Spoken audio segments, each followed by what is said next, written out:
بسم الله الرحمن الرحيم الحمد لله رب العالمين إلى ما هاد كلام مركوبات كنت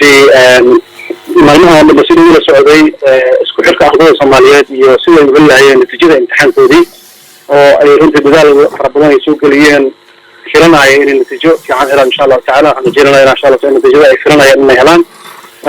وزارة مرشد وهذا وعن كجرنا هولكي عن كل إعلامي النتيجة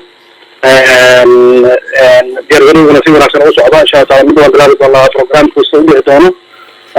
aan casuumay dhammaan dadka asleena waa munaasab inay xaflada ka soo qayb galaan oo dabcan ardayda ugu horeyso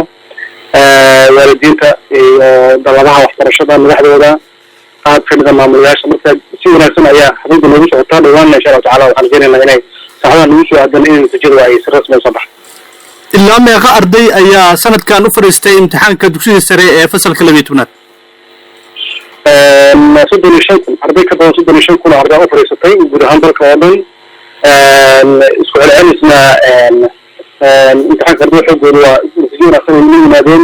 waxaan rajaynaynaa inaan qofkii ilaahay u carfayo dabcan dadaalkiisii iyo dabcan soo jeedkiisiina ka faa'iidaystaan insha Allah taala inuu natiijo wanaagsan helaan rajaynaynaa intii kale oo dadaashay laakiin waqtigu oo caawi waayeen xarjinayna fursadaha xiga oo isla sanadka xiga in insha Allah salaad ku laabtaan ayaan xarjinayna hadii la idmeeyay inay fursadan bilcal ay ka faa'iido waayeen inay mid xigtay ka faa'iideystaan waata imtixaanka maanta aad shaacinaysaan guud ahaan dalka oo dhan miyaa mise waa meelo qaar ah dalka oo kisa boqolkiiba 9 dalka oo dhan waayo waxaan maqan Somaliland iyo Puntland qayb ka mid ah لكن بس نتذكر النتيجة عمرها ولا إعلامها. وطي أجاسمي إن امتحانك وحقاتي وقت الدير السحيتان كيسة بدل أنت لقى يجلسين امتحانك محاسك اللي فينا وقت كان دير قات. امتحانك وقت السحيتان كيسة وقت بدل نوصل قادمين لكن وقت بدل نعقد في وقت بدل نعقد امتحانك اللي قبته امتحانك اللي قبته سلعة عاجت بيشة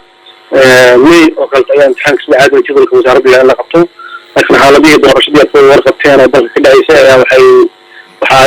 hawaa dadaal u riixday jidka xanaaqay si aan doorashada horena ay nooga dhacdo kadibna anagoo xasaloon aan imtixaanka u qaadno marka imtixaanka may la qaba jira joon la qabtay marka halkaas ayuu dib u dhacay ka yimid laakiin aad ayaa loo dadaalay inaan xilli dugsiyeedka ama xilli jaamacadeedka oo hadda jaamacadaha ay ku baas jaamacadaha ay galayaan ama iskuulaadka ay dabcan ay jaamacadaha ama diiqan oo kala gudaha noqotay galayaan inaan ku soo aadino marka dawladda caadi koobana 2 usbuuc amal ku siman ayaa dhacay laakiin wax taas weyn oo hada ay saameyn weyn ma yeelanin jaamacaduna waa harjinada usbuucan ay sax u bilaaw doonaan jaamacaduna dawladdu waxay soo sugayeen natiijada dawladda imtixaanka sababtoo ay tahay ardayda waxaa lagu aqbalaa kaliya shahaadada dugsiga sare ee dawladdu ay bixiso marka harjinada marka natiijada ay maanta soo baxaan saacadaha lagu soo aadan wixii bari ka dambeeyay ardaygu inuu rol lambarkiisa imtixaanka ku galay inuu insha Allah taala jaamacadda ugu horeysa ku gaartay jaamacadaha wala kulmay waxaana ka codsanay